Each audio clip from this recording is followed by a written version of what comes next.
Welcome to GMTV, show number 107.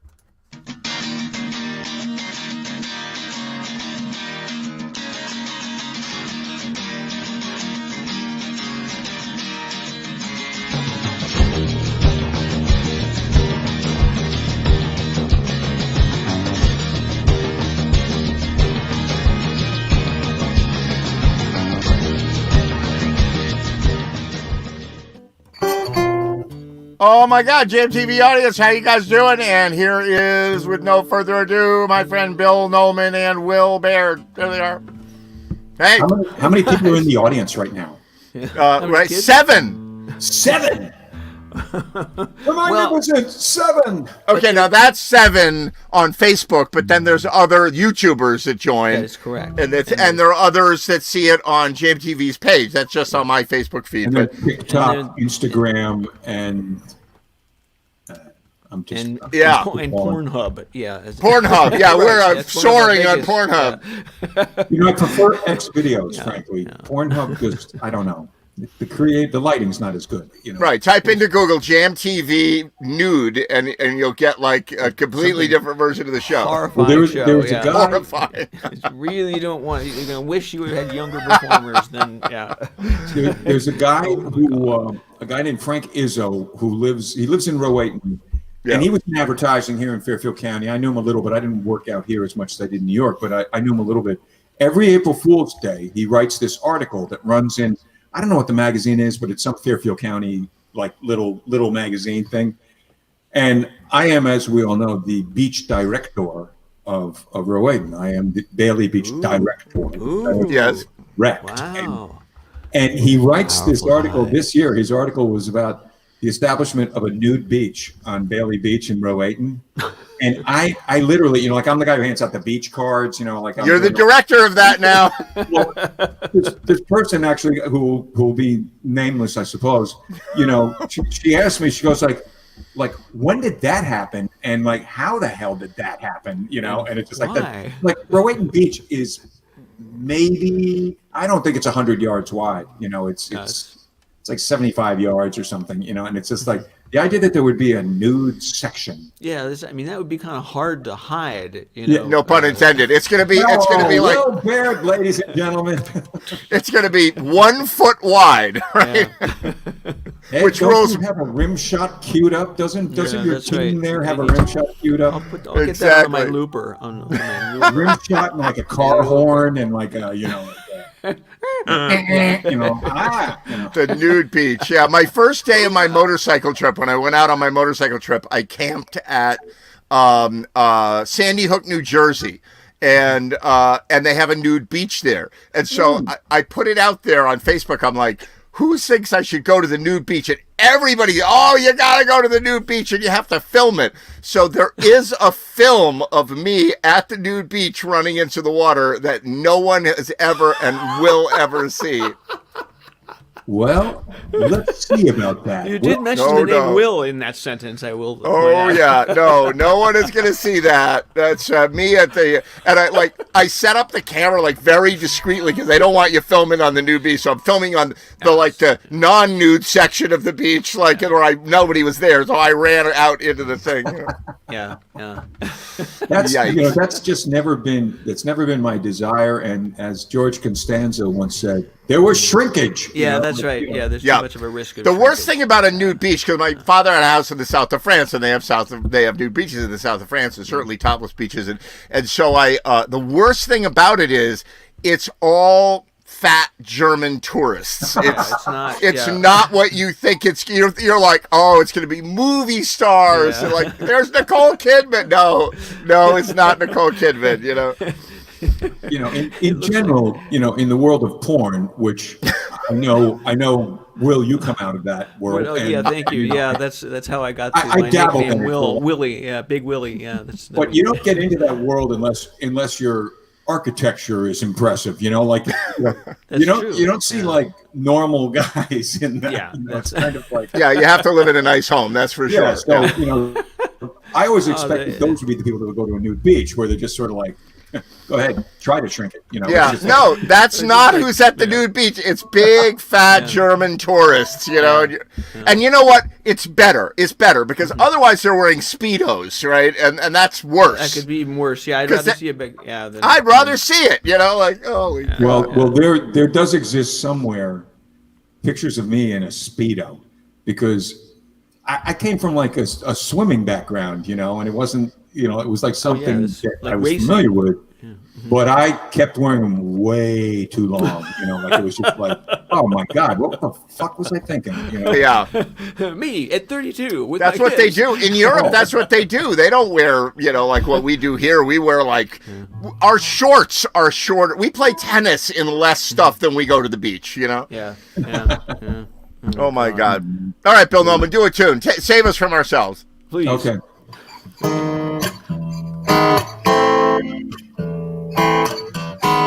A smiling faces, an earth-like star. A frown can't bring out the beauty that you are.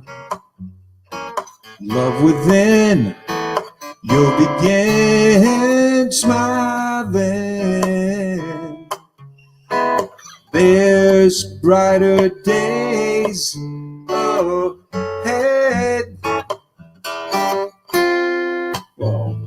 Don't mess your face up with bitter tears, 'cause life is gonna be what it is. It's okay, don't delay it, smiling. There's brighter days ahead. Whoa, whoa, oh, oh, bum diddy oh, bum diddy bum, oh, bum diddy bum,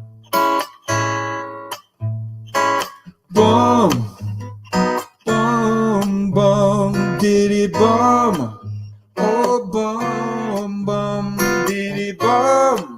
Oh, bum diddy bum. The unmistakable sound of a major 7/10.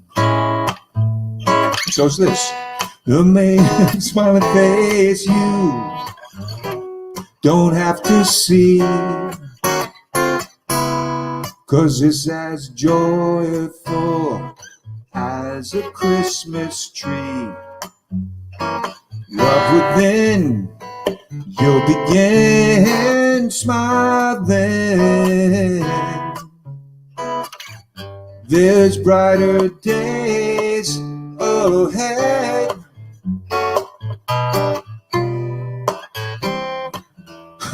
Love is not feeding. It's on your side. Derailment. You're in life pictured. Why must you cry? So my friend, please begin smiling. There's brighter days ahead. Bum, bum, bum, diddy bum, bum, diddy bum. Bum, bum, diddy bum. Bum, bum, diddy bum. Bum, diddy bum. Bum, diddy bum.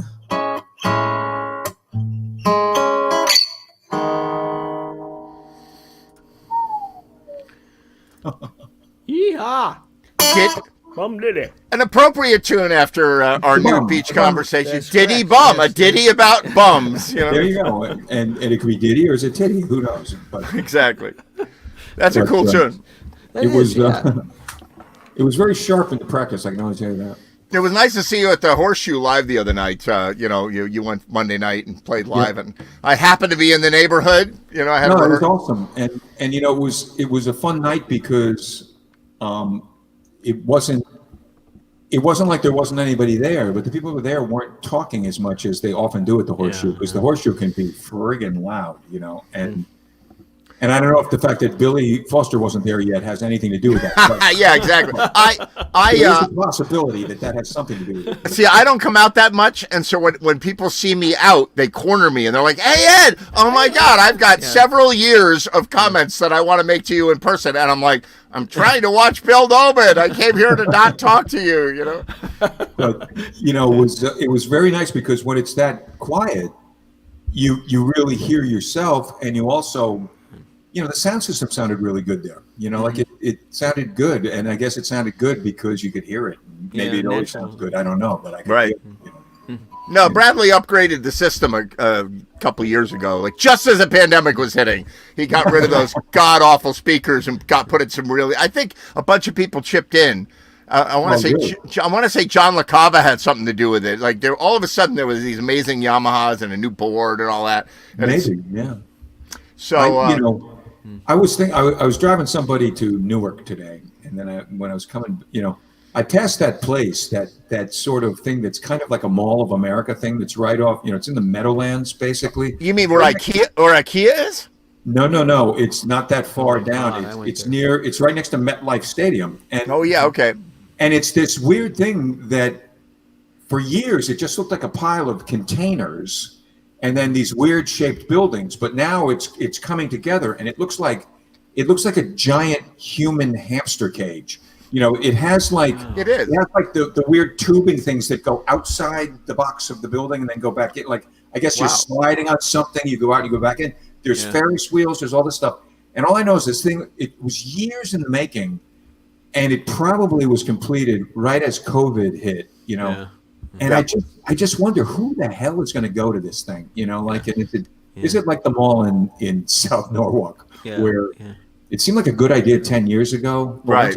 Finished getting through all the red tape and everything else. It's actually a Soylent Green factory. Like it's where do you think all the New Yorkers go? They send them out. You're going to the Meadowlands, to the mall. The mall. That's one of the great. I mean, that's one of the greatest. It's like Charlton Heston, as much of a hack as he is as an actor, it's like he's got like Soylent Green is people. It's people.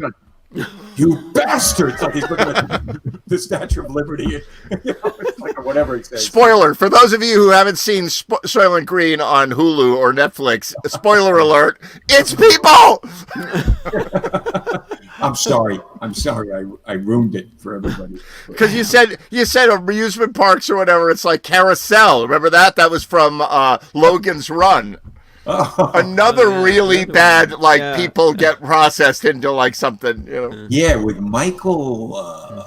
Yes, the Brit guy, Michael, whatever, Michael York.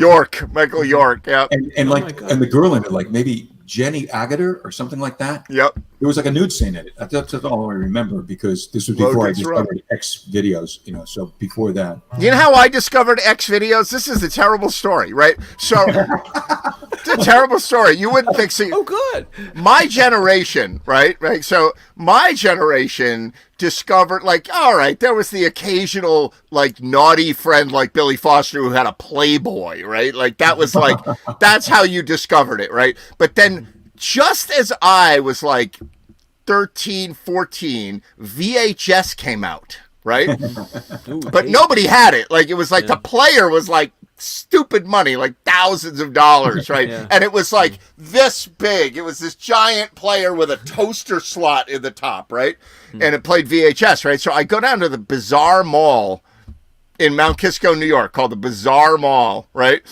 And I was taking pictures then. So the Minolta dealer was at the Bazaar Mall. So I would go and like look at lenses, or I was 13 or 14. And I walk in and there's a brand new store selling VHS home players and cameras. And it was the first time I'd ever seen a video camera and a thing that you could own, it was giant, right?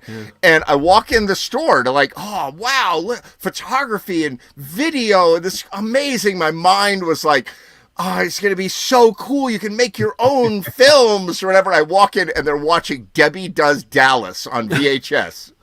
This is the segue of segues, because I am going to a memorial service on Saturday, you know, a much delayed dude, and then also the wife just couldn't bring herself to do it, but now it's happening.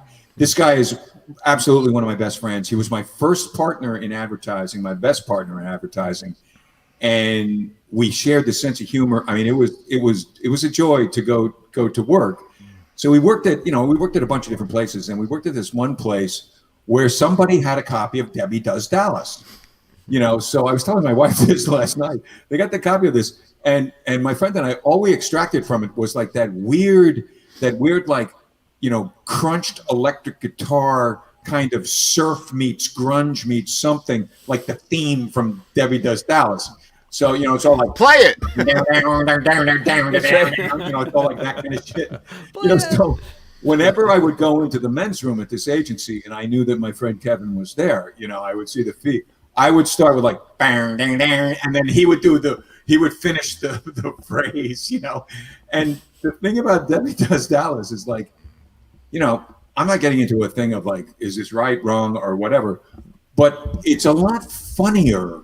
It's playing more for humor than it is really for you know, content of, you know, it's, you know, it's always.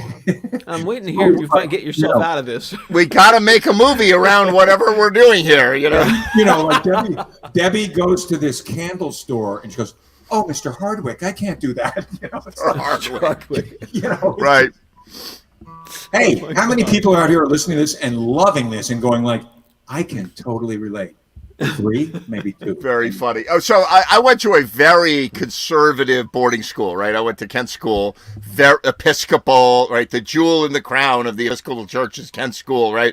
And they're all conservative, and everybody's got to wear their blue blazers with the patch and the whole thing, right? And I went to school with this guy, and a couple years after, like, I don't know, 5 years, you get to your 5-year reunion, right? And so I was actually I was in business and I was pretty successful. I was running like TV studios in New York, and I was like, you know, I'd show up at my reunion like, fuck you guys, look how successful I am, you bullies, right? Yeah. And so, and this guy named was Farrell Timlake, right? So a conservative boy. He was like a nice boy in school, whatever. And so he and his wife, he got married, and he and his wife enjoyed making homemade porn videos. Whoa. And the way that it worked in those days, right, which is only a very few years after the VHS came out, right? So they had some sort of camera, some sort of recorder, and they would make a tape, but there was no internet. So they sent the tape to a company out in the valley in California, what I assume, that was like, if we choose your scene, we will put it on our compilation video, which we send to our subscription base, right? So he did this a few times. You know, he and his wife set the video, and they were on the tapes and whatever. And one day he sends a tape in, and he gets a. And by the way, he told me this story, so you know this is out of the horse's mouth. He says, so I set the tape in and I got it back. It came back, and they're like, "We're very sorry you informed me." He's like, "Shit, I didn't get on this tape, right? Like that we are going bankrupt, that we can't make money, we can't figure out how to make this work." So he bought the company and became the largest force in amateur porn. Having gone to this conservative boarding school, he became this giant porn king. And still is, I guess. I don't know. The porn king of Kent Academy. Exactly. I'll tell you, if you can't make money doing porn, you just have the wrong business model. Because basically, that's right.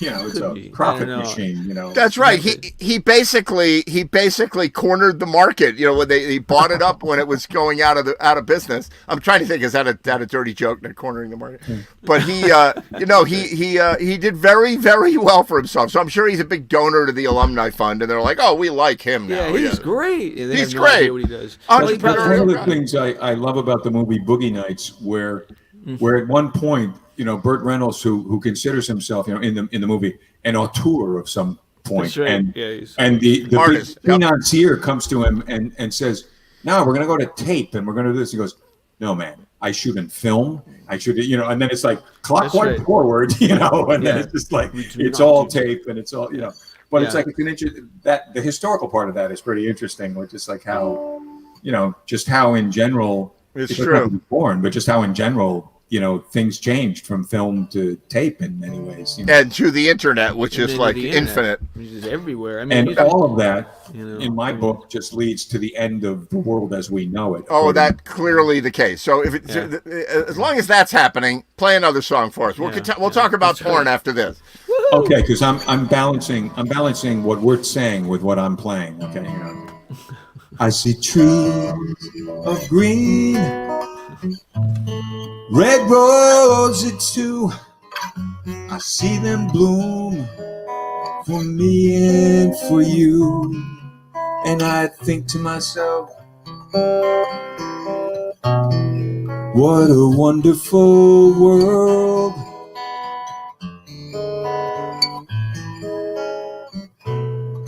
I see skies of blue, clouds of white, the bright blessed day, the dark sacred night.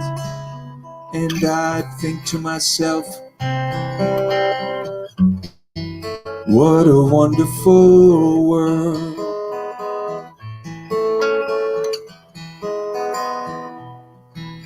The colors of the rainbow, so pretty in the night, also on the faces of the people going by. I see friends shaking hands, saying, how do you do? They're really saying, I love you. Babies cry, I watch them grow. They learn so much than I'll ever know. And I say to myself, what a wonderful world.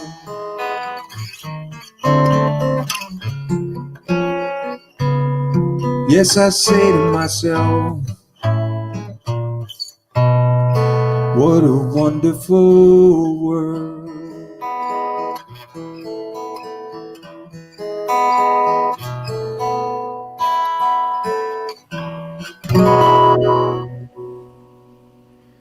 Wow. Nice. Beautiful. My apologies, Louis, Beautiful wherever song. you are. That was great. I used to write music back in the '80s on my like MIDI setup. Like I'd put together all kinds of like songs. Or I'd do a drum machine, and then I'd have a bass line, and I'd lay up a song and whatever, but no lyrics. And I played it for people, and they're like, that sounds like the music that's in porno movies. I was like, oh, and I was insulted. I should have been like, damn, I'm getting on a plane. I got some money. You need like, to me, you really need that. It's kind of a cross between surf guitar and so. You really need that bang, dang, dang, dang, dang, dang, dang. Like you need like some guy really wanking on so to speak on a Telecaster. I mean, do you think that there's a what was the group that were they did everything in the '60s? They were the Wayfarers, the the Ventures. No, it was Glenn Campbell and bunch of other like the New Christie Minstrels or something. It was the Wrecking Crew. Why don't you just take me off the show? Something like the Wrecking Crew. Yeah, the Wrecking Crew. I'm hitting every reference of Glenn Campbell that exists right now. Like what the? Yeah, there's I wonder if there's a Wrecking Crew for porn. Where like all day long. No pun intended. Them, like, I'll bet you that like there are some people, that very reputable, very well-known musicians. I'll bet you there's a bunch of guys in LA that that are doing Absolutely. it. Yeah. There's so many guys in LA who are so good at everything, and it's like. Eddie Van Halen minus 20, but still Eddie Van Halen minus 20 is still pretty good, and it's like, it's a freaking gig and they're going to get paid. And it's right. And supply and demand. I mean, if there's a million people who can play, then there's not going to be as much money. So you'll take what you can get, I remember it. if you play on an Air Supply record, is that really more noble than playing on a porn thing?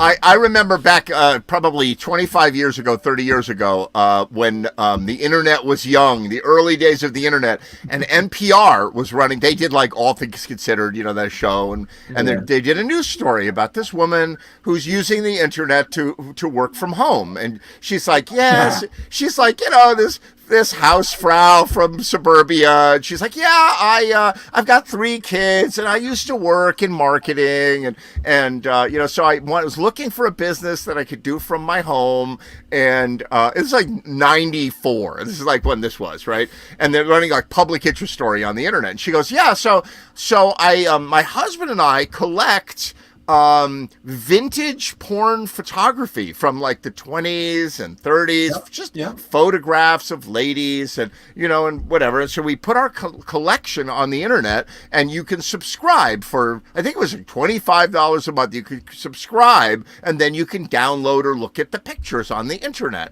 And it was like one of those guys at NPR is like, oh, that's very interesting, it's very fascinating, right? And if I could ask you, how much money do you make with this? And she goes, well, I do about $240,000 with that. And he goes, you make $240,000 a year with that? She goes, no, a month. Oh God! Oh my God! Well, but that photography, it does kind of fall into a different area because it's not that lascivious. Like it isn't something you look at and go like, oh, that's so hot. You look at it and you go like, wow, that's a period of time and a different way of photographing things. And I don't know. I would look at it as, oh, that's so grainy, distant, and kind of shady. Look, you don't go to hell anymore for porn, but back then you went to hell for that shit. All right. Well, I discovered porn. Well, let me send you a couple of shots because it's not all grainy. I'm just telling you. With the Speedo or without? Horrifying. Yeah, that's right. Wow. Yeah. So that's how he patrols the beach. Holy crap! Nobody wants that. Nobody wants that picture. With a town badge on the back, a patch on the back of the Speedo. Yeah. There's a great picture. My friend who we were honoring on Saturday, a guy named Kevin Moriarty, funny ass guy, like super funny, and really we were like peas in a pod in terms of like our sense of humor and our timing and everything else, and and we found humor in everything. And one of the things we found was that like it's a shame that the best impressions are always between people who nobody knows. Like you work with somebody and you do like this guy that you work with, and the impression is brilliant. It's better than Frank Gorshin doing right.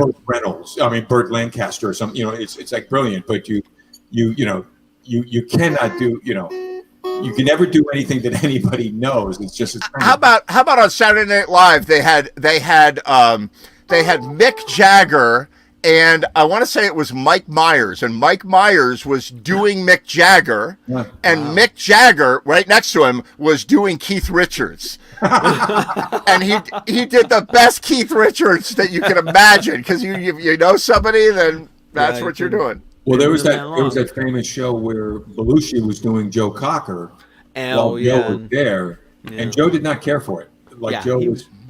Joe was not amused by it, Right. Pleased, but God, Belushi did him so well. I mean, he looked just like him. The whole he did pretty well, but he just can't sing like Joe Cocker. He didn't try. I mean, but who do you remember, Joe Cocker or John Belushi doing Joe Cocker? You're asking the wrong guy. What mental image do you have? You are so asking the wrong guy. Because for me, it's friggin' Joe Cocker. I saw Joe Cocker at the Fillmore East in 1968 or something like that. Mm-hmm. And this bill was, I went to the Fillmore a lot. It was kind of my home away from home. And this was one of the most spectacular bills I've ever seen. The opening act was NRBQ. And they weren't NRBQ who everybody knows. They were NRBQ who nobody knew, and their record was about to come out. Al Anderson from Connecticut was not in the band yet. This was the original version of them. So they're the opening band, and I'm in the second row. And how did I get in the second row?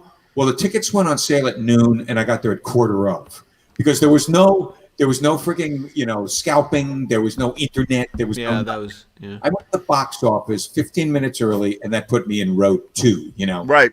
And the reason I'm in row 2 is because the Jeff Beck Group was the headliner, and the Jeff Beck Group in those days was Jeff Beck, Rod Stewart, Ronnie Wood, Nicky Hopkins on piano, and a guy named Mick Waller was playing drums. And Randy Stone on bass. That's right. Rod Stewart. That's a massive band. That band was. Yeah, and I mean, for those who think Rod Stewart is this or that or the other thing, that guy is one of the most amazing singers that ever existed. Totally. And absolutely. And when he was young and in that band, it was crazy. But the middle band, like I was such an Anglophile in those days that I actually read Melody Maker, and I knew all about this band, except I'd never heard them, So the band is Joe Cocker and the Grease Band. So I'm in the second row for this, and it was kind of like being at a Gallagher concert, kind of. Like I should have brought like some sort of tarp or something, because Joe was kind of like spitting on you. but this is a band with Chris Stainton and Henry McCullough, and these guys are gods, like they're great musicians. So yeah, I go there instead of John Belushi. I'm just imagining you in the front row, like, oh yeah, spit on me, yeah, you're all gods. And I go to Sam and Dave before I go to the Blues Brothers by like a lot. Absolutely, Blues Brothers was a comedy act. That wasn't even a real thing. Yeah. The nice thing about the Blues Brothers is like Dan Aykroyd, absolutely, because he did some radio shows after that too. He was an encyclopedic kind of appreciator of everything, and and I think that probably Belushi was too, and it was all out of love, it was all out of homage and all that stuff. Yeah. But God Almighty, you're doing two white boys trying to do Sam and Dave. Don't do that. He was not exactly Stevie Wonder on the harp there. But that's comedy, They originally, everybody knows the story. Originally, I guess some band didn't show up, and those guys had a comedy routine they were working on because the guys in the band at the time on the stage was the Stax Record guys. That was the guys Duck Gunn, Steve Cropper, hell yeah. Well, they got you had that, and then you had the New York guys who were like you had Bones Malone, and you had Lou Marini, Lou Marini. The York section was really from New York, kind of, and Matt Murphy, these guys. But the musicians, there's no question. And those guys were fucked in those days because the Stax sold to Atlantic, and there was some screwy thing, and they didn't get any money, and now they're out of work, and they're kind of old guys. Then they're like 40, so they're kind of out of it. And Paul Schaefer said they were like us, working for a couple $100 a night someplace. And Paul Schaefer said, "Why don't you come to New York and we'll put you on the air? We got this stupid show, and maybe it'll turn into something." And they did it. And lo and behold, I mean, I think in those days, I think Tommy Malone was in the Saturday Night Live band, and I think so was Lou Marini. I think they were actually in the band. They had their network contract. He was in that band. Yeah, the guy who's in the band, who's been in the band forever, and I think he's the MD of the band, is Lenny Pickett. And Lenny Pickett is that guy you see when sort of usually to the right of the guest who's doing their monologue, and he played on like the Bowie cuts that were cut down in Sigma Sound in Philly, like Let's Dance and Young Americans. I mean, he didn't play on Young Americans. That was Dave Sanborn, but he was from that era, and he toured with Bowie and everything. He's been on that show for freaking like 25 years or something. Like more. Dream job. You show up, you do your set, you go home, you pet your cat. It's a great. Is that the poor euphemism? I heard the discussion before. Right? Yeah, exactly. Right. Yeah, cat petting. And you were just putting some tapes together, right? And now here we go. Yeah, you missed the whole porn conversation, Randy. Oh no, I didn't. I was meandering and doing stuff, but I heard it. He wisely avoided that. Yeah, even you're like Randy me for this one, AKA Desert Rose, his stripper name. Right. Yes. Exactly, Desert Rose. That's my name. And by the way, I want to say thank you, Randy, for showing up on Monday night. And Randy and I have kept our perfect record of never having a conversation in person. We only talk electronically. We have never actually spoken, and not even a phone. We won't even do a phone. It has to be. Some Wi-Fi conversation somewhere. We've been in the same spot physically 2, 3, 4 times probably. The Westport Jams, everything. By the way, you killed. You were great. You really were. And I was actually I was having drinks with Christine, and I was going to go home. She's like, Bill Nolan's playing. I'm like, Nolan's playing. We were at Bryac down the street. I'm like, oh wow, I'll go. I can hop on 95 and be there in no time. So that's what I did. I thought you were really good, man. Well, thank you so much. And again, I appreciate you coming in, but I really intended to speak to you, but it was like, I don't know what happened. It's just you gave me a great intro. I got a round of applause. It was really ego. Yeah, it's always like,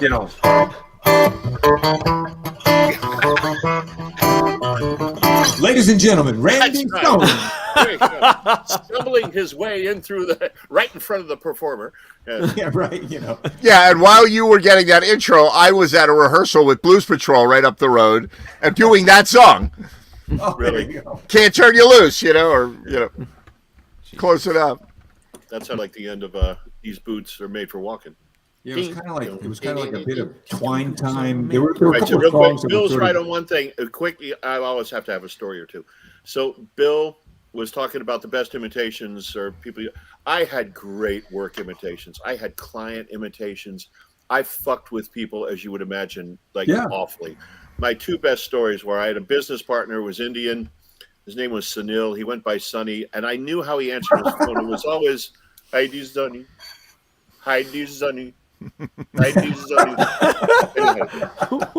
So I'm walking by, his phone's ringing. I'm like, I'm gonna fuck with whoever's calling him. I'm like, "Hi, this Sunny." His sister, it's his fucking sister, and she starts talking in Hindi. She's like, Yeah. "Sunny." I don't know what about. Yeah. I just hung up. I just hung up. She called That back fucking guy did a Randy Stone impersonation that you can't believe. Yeah, and she called back and gave him shit. How dare you hang up on me? And literally in 2 seconds, he comes around the office. He's like, "Nice. Very fucking nice. Very nice, Stone. Very fucking nice. With my sister, you got to do this. What the fuck is with you? Why do you do this shit to me?" So, and there was another time we had a client. We were driving home from New York. We're stuck in traffic, and I had a crew in the car. We're bored. I called my compatriot, and I could imitate this client we were seeing. And I went through. His name was Neil, and I'm like, "Hi, Neil. This is Marty Kopp. Listen, Randy was just here with this whole crew. I gotta tell you, I'm really pissed off. I don't like what they delivered.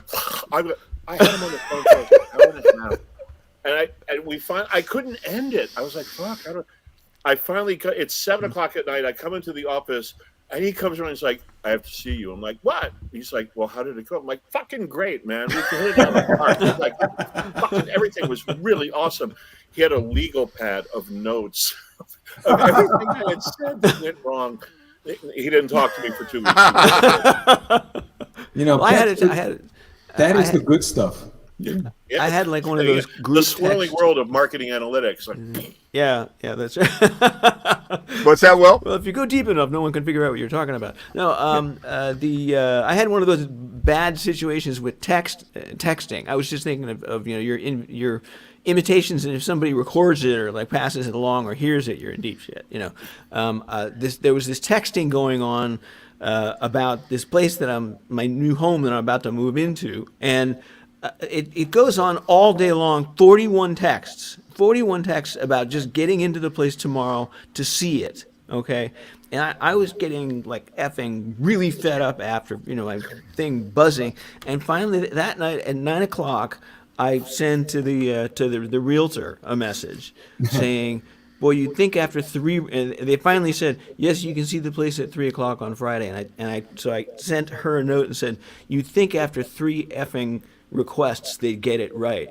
And the other guy, the other realtor, replies back and says, "Good point." And I was like, "Oh shit!" Actually, that's a blessing. I think that's a good. Apparently the people, now I'm really gonna. Well, nobody knows where I'm moving anyway. So the people who live there are with the Venezuelan. I want to say Venetian, the Venezuelan embassy, and so they don't leave. They never leave. So they don't want us to come in to see the place because, they're I think they're sharpshooters on the roofs, and I don't know whether they're protecting them or waiting for them. It is really weird. So they had said you can come in, no pictures, no drawings. No, you can't no drawings. Pull out your sketch pad. No courtroom renderings. Yeah, exactly. No but photo they were like, no, all It's like all it takes is someone recognizing one object on a table in a video online or something. Wow. And they'll go, oh, they're in Norwalk, Connecticut. Get them, Yeah. So Is that where they are? They're in Norwalk? No. I wish they were, because that would mean that I'm moving back into Norwalk. That'd be a good thing. We want you back here, Will. Come on back, man. Michael, I want to come back and like I want to do like I want to open for some people, like open for kind of make the rounds over the course of a week, either that or close for them, depending on whether you want to get rid of people and put them to sleep or whether you want to mellow them out. It's Steve Available just showed up. How you doing? Available. Wow. Steve. He's What's entire up, boys? company. How are you? How you doing? Long time no see. How you been? I've been okay. Busy, but the good kind of busy. A little playing, a little of this, a little working. And, I gotta put my glasses on. So the question is, does Steve? Oh God, I can't see shit right now. I'm wearing my contacts, right? So does Steve and I look enough alike that the band that I joined that he used to be in doesn't have to change their videos? Like no, because they cut like to Steve playing the keyboard, and it's like, oh, that kind of looks like me. Yeah, maybe we could get away with that. I think if you I shave don't see why not. Come on, man. We're both handsome dudes. We're both talented. There you go. There you go. Right answer. That's right. Right two answer. handsome men, I must say. Good point. It's not my brand of vodka, but two handsome men. That's all. We have Speedos too, Bill Noman. Yeah, we both have Speedos. So Yeah. That's not going to do it for me. I've already been on X videos, so really don't even go there. there you go. Bill, do another song for us. Please. Okay, Save so us. I've been doing a couple of songs, like that Do it, that brother, Louis do Armstrong it. song, a couple of things. I'm going to play some stuff for my friend on Saturday. His wife has asked me to play some stuff, and he, like I said, he was a great guy. He was really my soulmate in terms of humor and that kind of. I mean, he was a funny ass freaking guy, and two of us together, we could overrun any place that we were at. It was pretty good. And he and his wife, they literally, their wedding song was "Love Me Tender," and they literally sent a formal invitation to Elvis, like at Graceland. They literally mailed him an invite. Elvis did not come to the show, but I mean, he did not come to the wedding. But anyway, cool guy, and I'm gonna do this song for him. And it's not Elvis.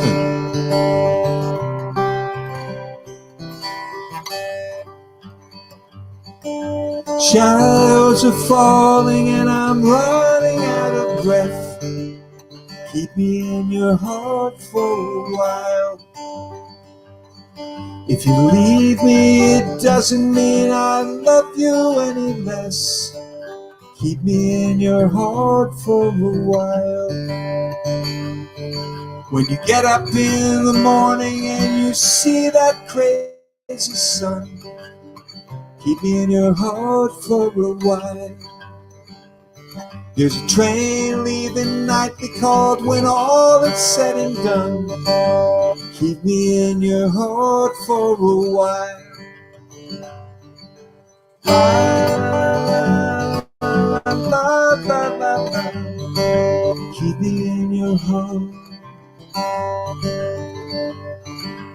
La la la la la la la la la. Keep me in your heart.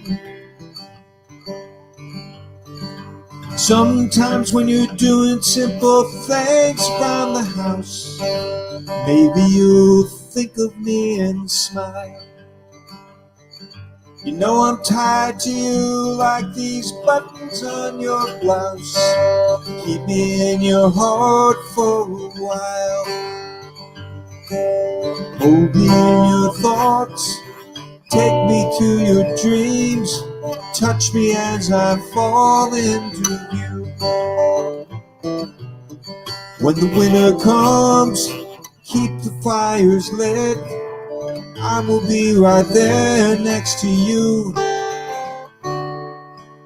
Engine drivers heading north down the Pleasant Street. Keep me in your heart for a while. These wheels keep on turning, but I'm running out of steam. Keep me in your heart for a while. La, la, la, la. Keep me in your heart. Keep me in your heart. La, la, la, la. Keep me in your heart for a while. Keep me in your heart for a while.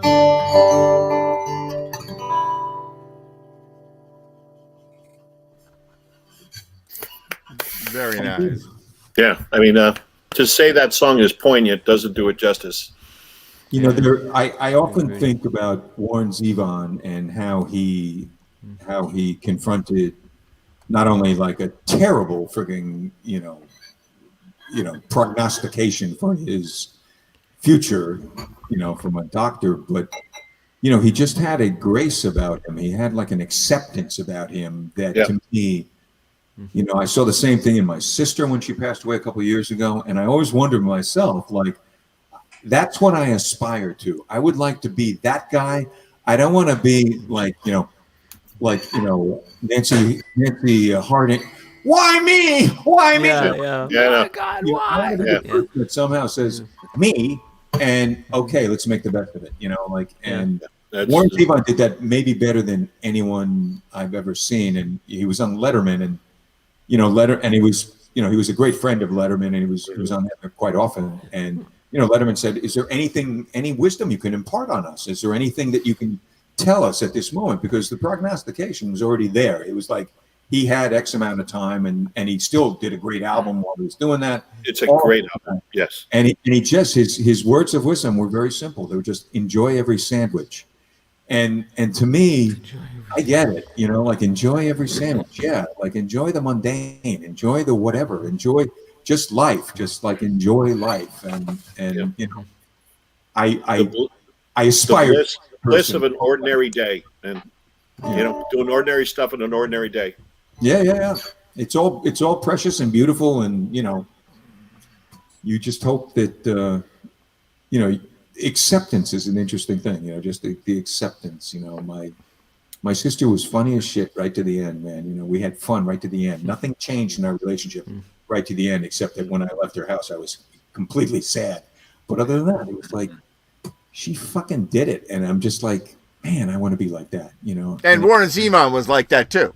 Totally, and it's hard to say. You can say that. You can say a lot of things like you're this and you're that, and you can talk about kids, but you have to have kids first. You can talk about death, but you have to experience death first. Yeah. You can talk about birth, you have to experience. Like you really need some of that stuff to really sort of really understand it. But Warren Zevon was amazing when it came to just how he processed that, and it was a great template going forward. And again, he is who I always think of when I think of people who were faced with a dire future. It's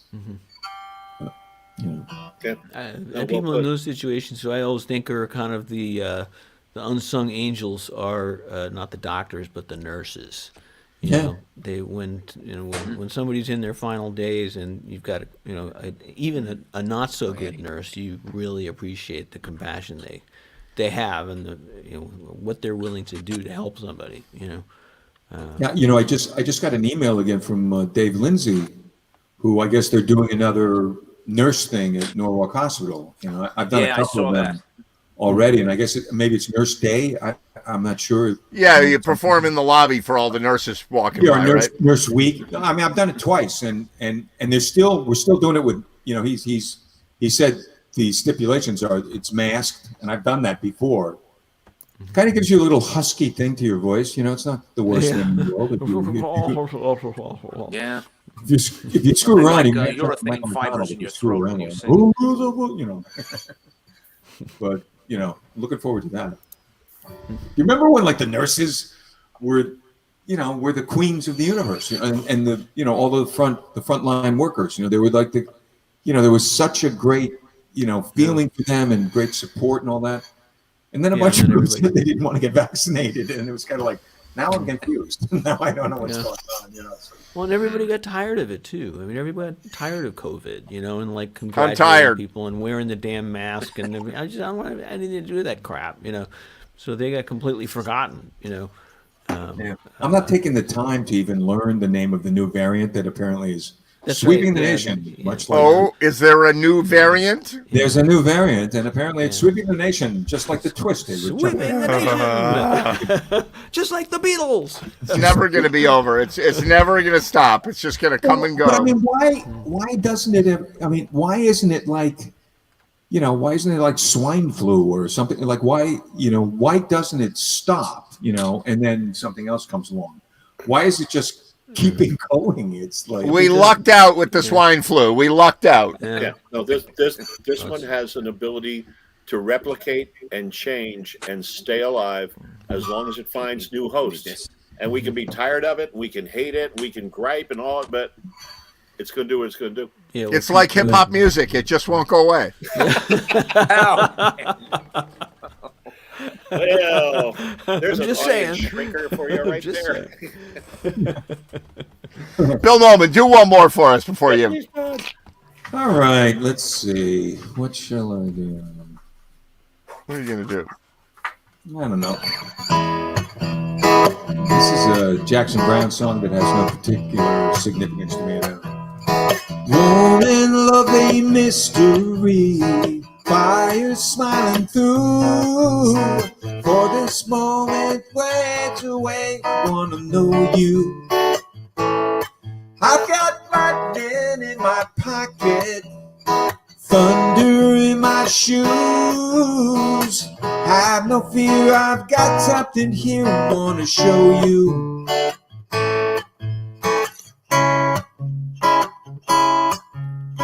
Low under the falling sky, easily we were alive while I bring you. It's a low road, a highway going from me to you. And in your eyes the distance left is closing. I've got feeling in my oceans, blood underneath my skin. In your bright fields, prison is opening.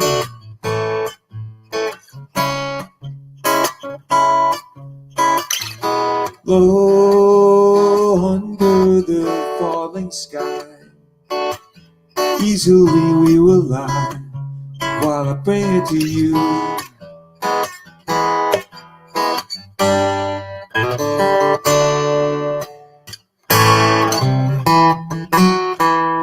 Oh, shadows wake each day, though they don't know why. They're hoping they die, to live and die, and leave them in their frozen world. Come and be my lover, if for only one stolen moment we would live forever.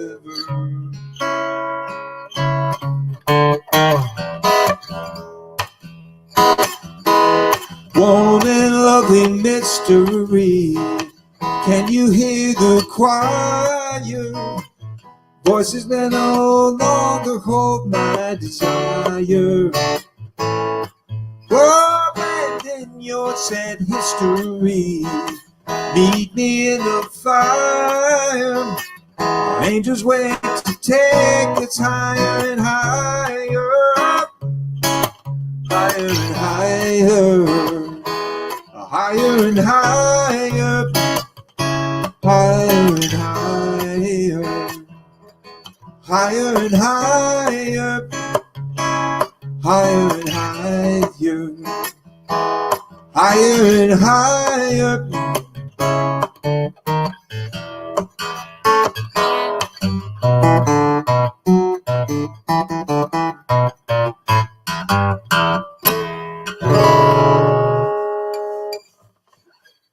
Yeah!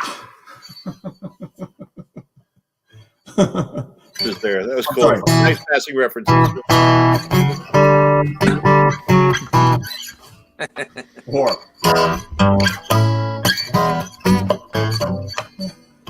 Good stuff. Now I think I'm in Sam Ash whenever I hear that riff. Oh my God. Noman, as Ray Simonelli says. He goes, Noman, Noman. You know, like I used to, you know, like 48th Street in New York was such a great place. It was like a mecca. Oh yeah.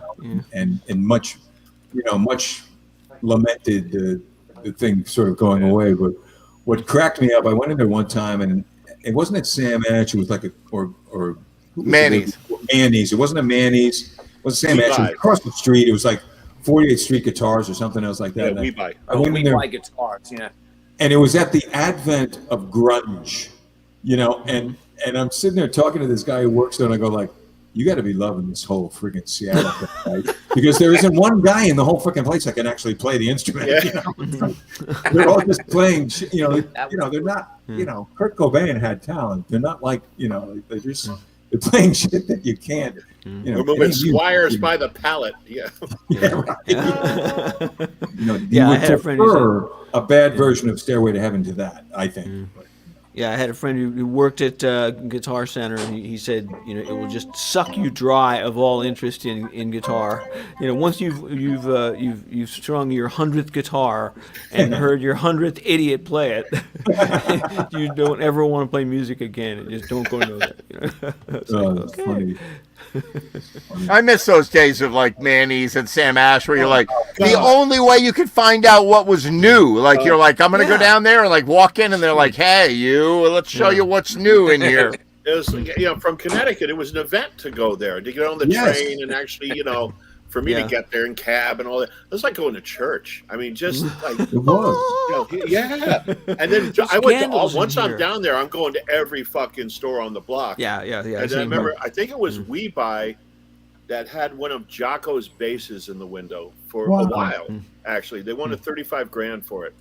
Which these days, I know. I mean, you know, had I had the jack and the nerve, I would have done it. But you never knew what you would find. I remember in Manny's, they had that broken Hendrix Strat that was lit on fire and in all sorts of parts. And they had Oh yeah, I remember that actually. Yeah, Manny's had all kinds of cool shit going on. They had a Ringo bass drum head with the Beatles logo on it. They had, you know, the thing with Manny's too is like, you know, like I'm ancient enough that, you know, the Beatles being on Ed Sullivan was the cathartic moment for a lot of people, and it's like, here is guitar sales. Now here's February 1950. You know, like, you know, suddenly it was like everybody was doing that. And when you went to Manny's, you almost invariably saw some celebrity. If you went there like on a Saturday or something, that is true. Like, you would see, you know, I remember seeing like Gene Cornish from the Rascals, and I was just like, he wasn't ever my favorite guitarist, but he was in one of my favorite bands, you know, and it was like, you know, and he's buying like, you know, 8 million picks or 5,000 strings or something else. And, you know, you would see people there, and it was just like, it was a fun thing for us from the burbs, because also there was a sense that you were getting like a great deal. I don't know if that was even true, but you know, didn't matter. Didn't matter. You New York, if it's out there, it's probably on Amazon. There's a soft cover book about Manny's. It's basically a picture book with some, you know, some words and stuff. It's really cool.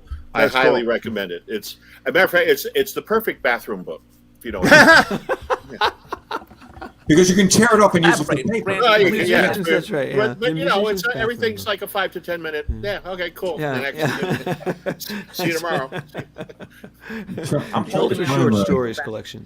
So my dad took me to Manny's Music in 1971 to get my first synthesizer. Right. Wow. So I had the Thomas organ, because the Hammond wasn't like on my radar then, but I had a Thomas Lawrence Welk edition, the one that was on the Lawrence Welk show, right? And you could take the music stand off, and you could put your girls, son. You could put, well, I was playing accordion at the time, right? You could put a synthesizer on top. So this is the synthesizer that my dad got me, right? I don't know if you can see that. It's a Korg synthesizer.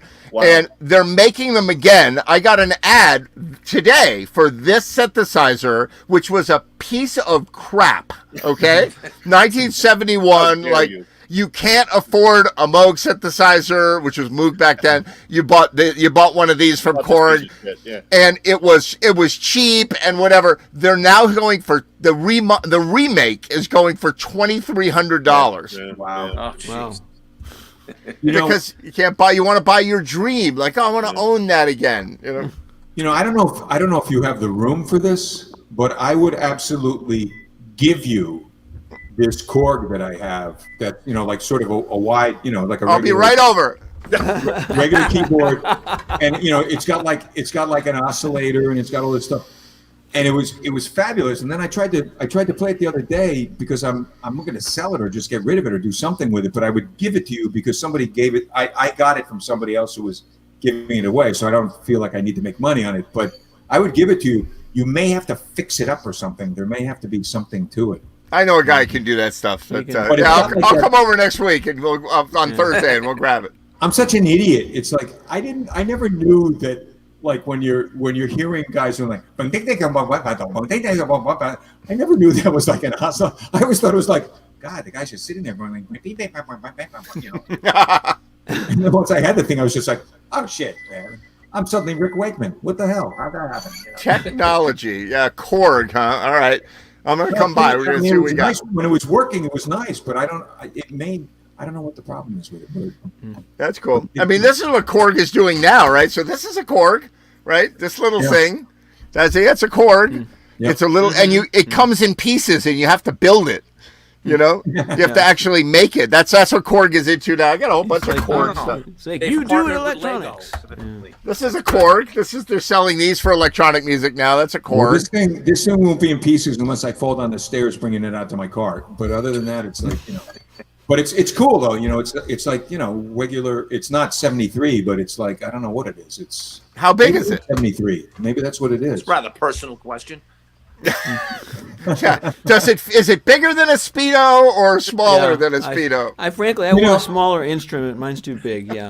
You're getting into this late, Steve. You pretty much have to talk about your organ first before we even. Right. Yeah. We're going there. I am very curious. Oh God, how's this going to come out? I got to figure out. I got to be really careful about how I say this. I am curious, Ed, about these devices that you've been holding up. And what sounds they actually make. I said to you that I would play it. Like, I could do some of this, but I'm not going to tonight. I'm not set up for it. That looks like a control module for the game Twister, actually.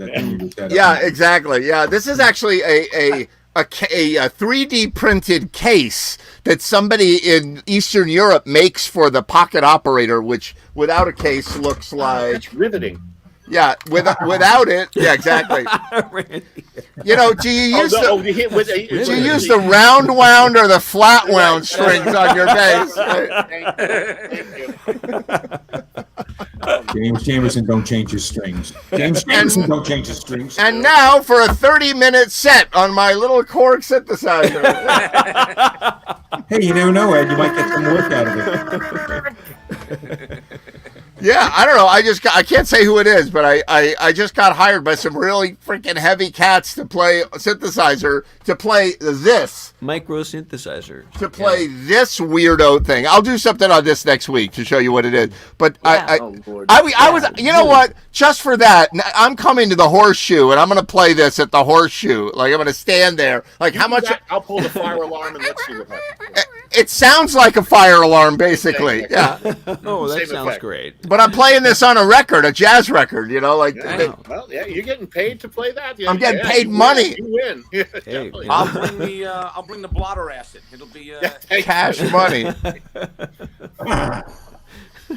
Oh my God! Jesus. All right, Bill Noman, good stuff. Thank you. What do you have cooking tonight for dinner?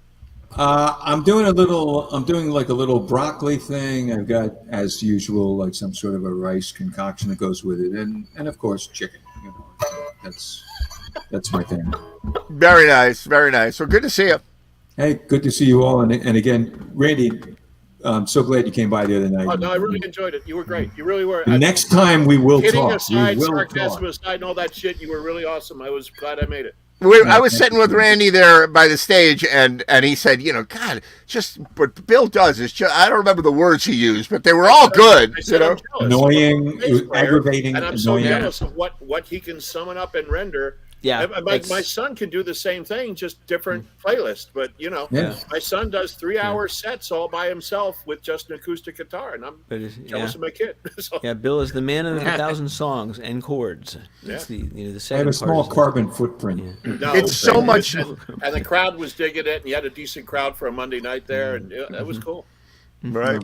And did you ever wind up going back there? No, I couldn't make it back. I was way too late, and the rain came in. So I looked at this. I looked at the radar, and I went, "There's no way that I'm going to get off the highway here and be like torrential rain." They tried to get me to stick around till 10:45 to play with him and Billy, and I'm like, no, it's going to start raining. I wanted to, but my rehearsal went late. Don't do it.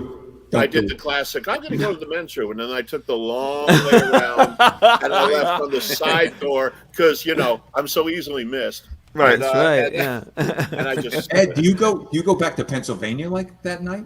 Not that night. No, I stay in Connecticut. But the problem too is you got to just ghost everybody. You just have to it's not ghosting. What's the word when you leave a part? What is it? Ass wipe? No, gas light. Gas wipe. Wow. What the hell were you thinking? Randy's like, what do you call it when you leave a party? Oh, it's ass wipe. Yeah. No, I said gas started here. The show started here. We kept it pretty much here, and now it just went down there. I'm sorry. Who said what? I'm sorry. It had already dawned, but we had leveled off for a while, and then it just I don't know. No, I had to go. I had my rehearsal. Randy actually. I'll say something nice about Randy for a change, right? Yeah. So I was just joking. I'm not going to do it. No. That Randy actually. Has the nicest music room and the best rehearsals of any rehearsal anyone has ever had. You go there, you get work done, but you also drink wine and eat salmon and have a wonderful time, and I can see why you like rehearsing. And I usually hate rehearsing. I with a band, and they're like, okay, we need to do a bunch of rehearsals. I'm like, I'm not available that day. I'm not coming. I could shed it at my house and learn it, and then I can do the show. I don't need to rehearse with you, right? Yeah. But it was so nice to rehearse the other night with the Blues Patrol, the Blues Brothers guys. Speaking of Blues Brothers, and playing those tunes and looking at humans playing instruments, and it was just really kind of nice to be in a room with people.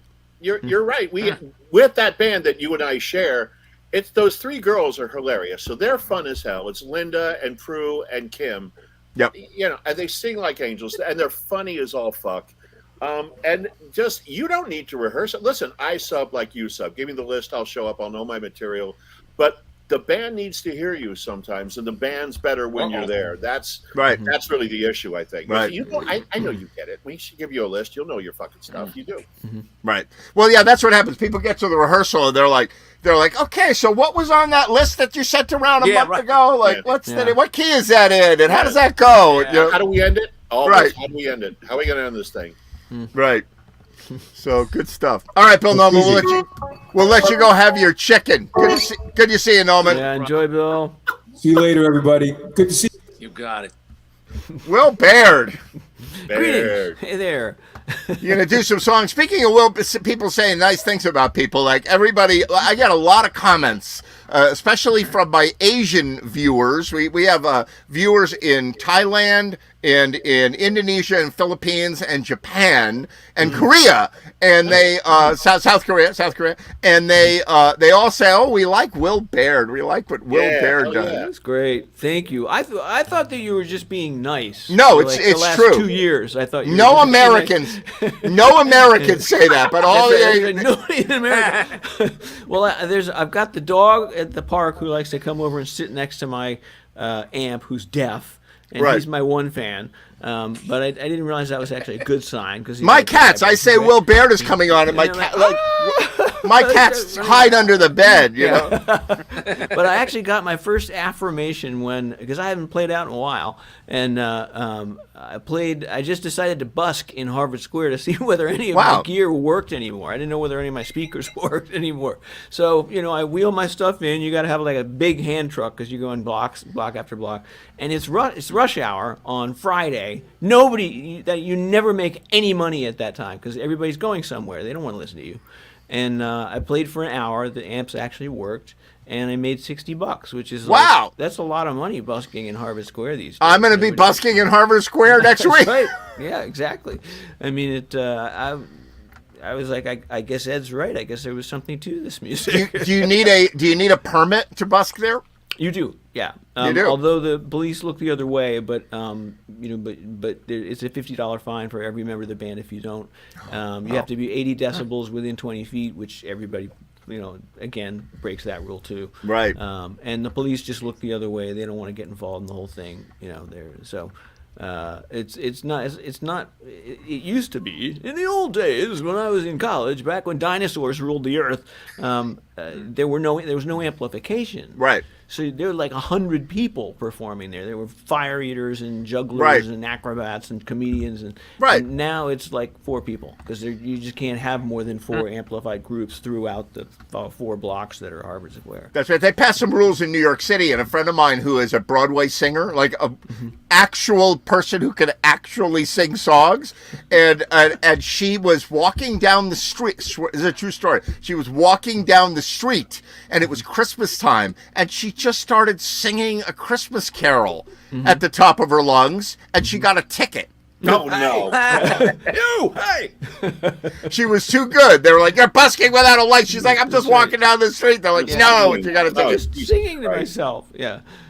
Well, there was. I remember back before the pandemic, I made. You'd make like $15 in an hour on a Saturday night. But I made $15 in a condom.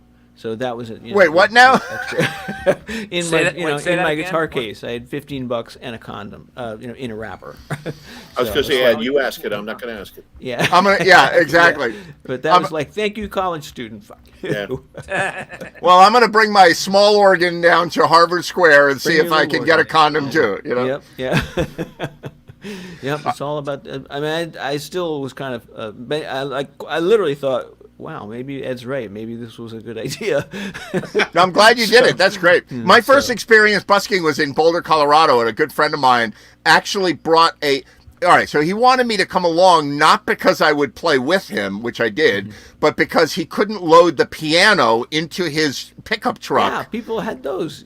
And he brought a piano down, and we loaded his spinet piano into the pickup truck and brought it down to the Pearl Street Mall, and we played, and we made $200 in a couple of hours, the two of us. Yeah, in 1986 or 1984. Good. Yeah. Yeah. Well, that was I mean, busking still can make some pretty decent money if you do the right time, the right place, and the right music. But things will do to play. I tell you, that'd be a good show, Ed. Sometime have everybody just what is like the lowest, like the worst thing you did just to play. How far we've driven for $10 just because we could play. Right. Right. Yeah, I'm gonna busk. How much do you think I would make on my accordion? You'd make a lot on that, I think. To play it or not to play not it? that little to not play it. Say every dollar I won't play for 10 seconds. The money flies in when you're not playing. They start playing and all of a sudden I don't think of that AA battery cord thing that's going to bring you a lot of lucre, but Exactly. No, actually, with this, I could probably draw a crowd because this is like I could put on a friggin' rock concert with this thing. It's actually pretty in hazmat suits, but yeah. Yeah, that's true. It's true. That's right. All right, well, Baird, let's hear a song. Well, all right, here's a song which I was looking up on. I was trying to figure out who had written it because I thought it was Ryan Adams. So while Bill was playing, you might have been able to see me. I was like desperately trying to figure out who had written it. And it's like somebody I'd never heard of in England. But anyway, this is Wonderwall. All right.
Very nice. Very nice. It really is. Yeah, it really is. Man. Thanks. I have no idea what it's so clean. It's so well. The sound comes through so well, which normally doesn't happen on Wi-Fi live streaming shit. Sounds great. It's true. That's great to hear. I changed my rig, so I'm glad to hear that. I got rid of like a lot of stuff to make it lighter, so I could. Will Baird, the prime rib of Jam TV. Prime rib lovers, it's time to open wide. No, God, no! I mean, that's like a banquet of double entendres. I just can't. Yeah, that is true. Well, that is Jam TV, isn't it? Yes. I'm pretty honored that that's like my theme video. I look this year. I was being ironic. Actually, Dave Lindsay is the prime rib of Jam TV. You should take that. Yeah, better luck next time, Will Baird. Rare. Does that make me the petite filet? The petite, may I have the petite filet? or on the chopstick. Will on the chopstick, I think. Oh my God. What are you eating, Dave Lindsay? I've got a little shrimp, onions, pepper, zucchini, garlic, and ginger going on. Very nice. Premium portion size. I like it. Oh, yeah. That's good, man. I got to make it last for the whole hour. Got a big bottle of Chardonnay open up for that? I'm eating. No. I'm eating spruce and maple along with a little bit of tiger maple on. My doctor recommended exactly that diet, but I'm eating more like Dave Lindsay. Just flushes you out. It's really clear. Yeah. Randy, I've got a premium polar seltzer going here. Very nice. That's what makes it all go down. Right? Very nice. So, Dave Lindsay, you can't imagine the number of people that get in touch with me and say, Dave, looks like Dave Lindsay's doing the Jam in Freeze Park again this summer. I go, yeah, he told me that. That's good news. And they say, oh yeah, he's got another jam somewhere in South Norwalk too. And I'm like, I don't know about that. And I figured it out today that you posted the Rhythm Jam from like 2002 or something, like a million years ago. And that is not, for everybody watching, yes, he's doing Freeze Park. He is not doing the Rhythm Jam in South Norwalk. Yeah, it's unbelievable. People don't read. They don't read the date. Anything. Yeah. It's like they read one word of a post and they're like, oh. Yeah. And the rest is just, whoop. Yeah. Well, up here they have what they call porch fests because they don't want to get everyone in one place. They're scared they're going to like kill each other. Not in Cambridge, but in actually Somerville, Somerville is kind of like a gentrifying place that used to be a wrestling match. I mean, it's like it had a white mob and the Winter Hill Gang and that kind of thing. So you convince you play on someone's porch. But I asked, how big is the crowd? And they said it's big. It's like really big, and it's like Oyster Fest big. It sounded like. So I said, so what's the parking then? And they said, you're going to want to get in there like the night before. And take the train. Yeah, and they do the same thing in Black Rock around here. A lot of the bands, but my son's played it. And the same thing. They close off the streets. It's right. It's like if you don't know it, then you're. So I asked, okay, so I get in early, and so where do I park? Where and they said, you sleep in your car. Everybody sleeps in their car. So there's this town with like 20,000 musicians with all this gear in their guitar, surrounded by street thugs who could rob them at any moment. The porch place where I'm playing is on a perfectly nice neighborhood, good like working class folks, and then it's got like gentrified apartment buildings down at the end, and an abandoned house across the street with open doors on the ground floor. Nice. Oh, it's like oh wow. They don't have to worry about security. They have machine guns. Yeah, that's right. Yeah. Yeah. Actually, maybe those people who live in my apartment could get some help from them. That's the move. Protection. That's the move. All right. What else you got, Will Baird? Oh my God! Play something you're going to play at Porch Fest. All right. Okay. Well, I'll probably get suckered in. Yeah, maybe they won't shoot me.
Very nice. Very, very nice. I love that song. That's one of the prettiest songs. I love that song. Yeah. Yeah. Hey, Will, I got a question. Have you ever played, or I may be out of the loop on this, but have you ever played a harp guitar before? A harp guitar? Yeah. What's that? Is it a brand or I is it a think type? if you ever got that and did that song, you would absolutely kill on it. I mean, it's a guitar, obviously, with about 5 huge bass strings on it and about 10 resonant, high-end strings. Wow. I heard a couple of people do that, and that version of "Walk Away, Renee," I think you'd be a simple master at that. I mean, just pulling that. I've always wanted to play one, but I'm more of a piano player than a guitarist anyway. Yeah. And so, is it tuned like a guitar, or they're like deeper strings? Oh, it looks like a guitar, but then it's got the bent neck and the extra sound hole and other stuff. It's not a cheap instrument by any stretch of the imagination. You can buy like a K-tone one from Amazon if you want to shoot arrows at the neighbors or something like that, but you can't get a really decent one for you have to have them custom made. But sound hole. So do you use the flat round strings or the round wound strings? I want to know about that. Use the nickel plated ones. Yeah. But I think, Will, you would be like, if you've never played one, I would give it a month and you'd master the doggone thing. It would be great. But not that this wasn't, but I heard you and I'm like, if he had those resonant strings with him, he'd be all over that. Yeah, Will Barrett and I are working on a busker routine where he plays that and I play a hurdy-gurdy, which is... And we're going to have a monkey with us, too. So many lines. Are you taking applications for that? We might need a monkey application, actually, but we can busk for it. So get a busk. No, you know who was talking about that for years? Sherry and I have been talking about doing, and Dave Hirsch on tuba, right, playing tuba, and Sherry playing ukulele, and me playing the accordion, and we were going to go to New York City and play like Britney Spears songs in the subway. I swear to you, that was. You're right. It's a Just don't get too close to the tracks. Yeah. Yeah, exactly. I love doing like really slow, mournful versions of Katy Perry songs and seeing if someone can recognize them. That's the plan. That's the plan. In like Lederhosen and Dirndls and like really stick it up, Hey Ed, so while I'm not doing a second jam, I do have another cool thing going on. What? So the last 2 years, we've done a musical tribute to the nurses at Norwalk Hospital. Yay. Oh yeah, we were just talking about that. And so we're doing it again this year. I've already got Steve Abitable on board. Thank you, Steve. You got it, bro. I've got Nolman's coming in, Eric Rabaska. I got a couple of I've got 7 slots because it's 1 per day. And forget about it. No. People are trying to heal there, Ed.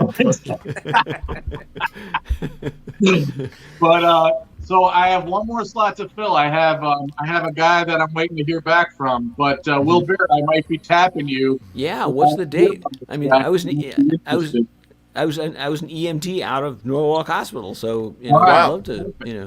I'd love. Yeah, I'm gonna give this guy another couple of days, and I'll let you know. All right. That's great. Very cool. That'd be awesome.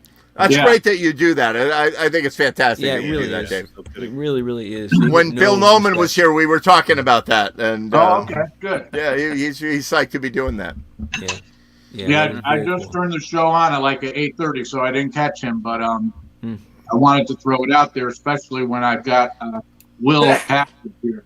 Mm-hmm. Well, I always log on. I'm sure Ed always wonders. Like he says, "Yeah, log on at whatever 7:45," and I'm there at like 7:30. And he's like, "Why the fuck is he there again? 15 minutes early?" It's like he's always there, But there's once I logged on early and Bill didn't show up. Something went wrong or something. And he had a technical problem. Like, you got to go on. You got to save the day. So I was like, okay. So ever since then, I figured I'll be your backup man.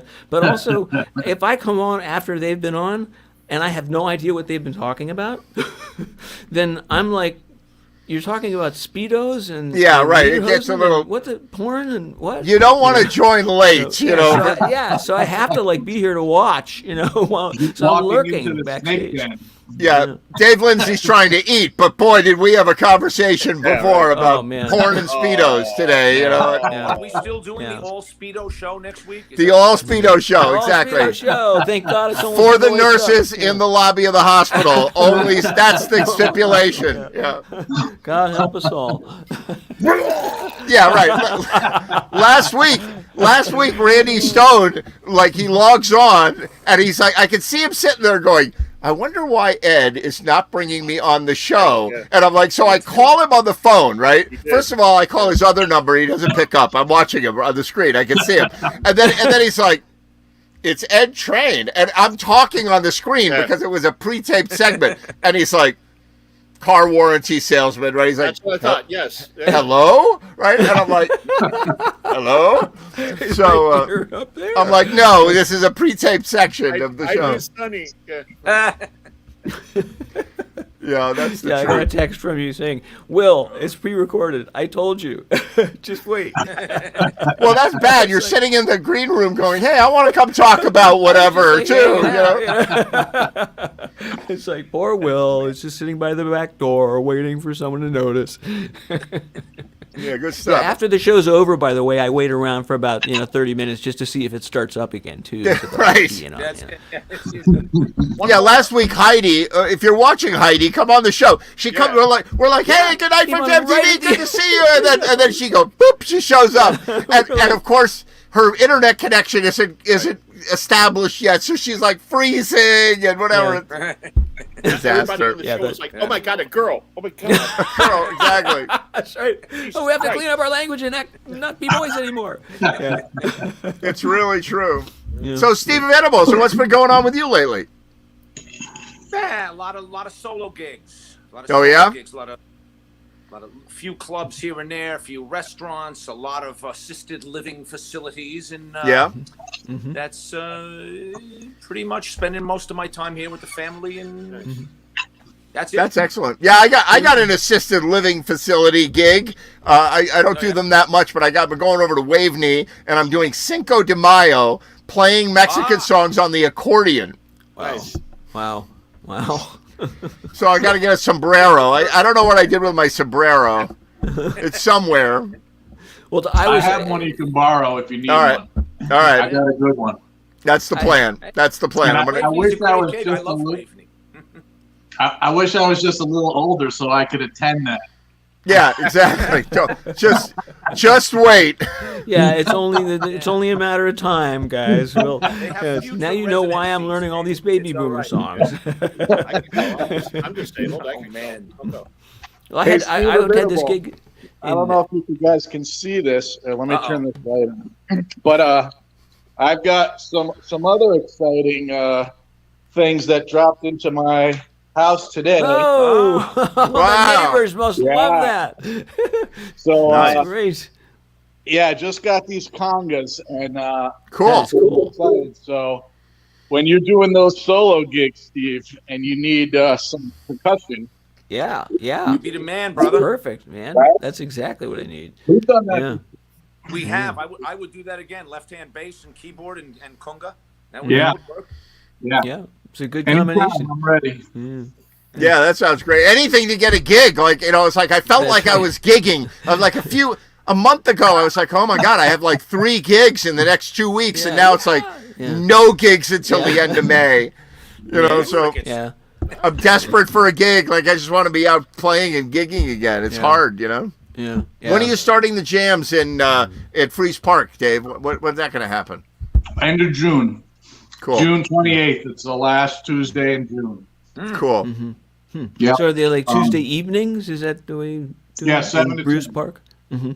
Yep. Wow, that's very cool.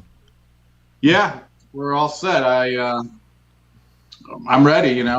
Who's in your house band this year? Who's the house band?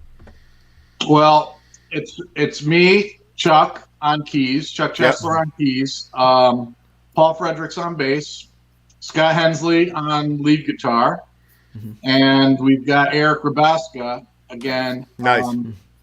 vocals and guitar, and hopefully we're gonna have Teddy Yakish back. Cool. He's had some medical stuff going on, but he's part of our Smoke and Charlie band. So right, I'm hoping he'll be around. He'll be at my house tomorrow night.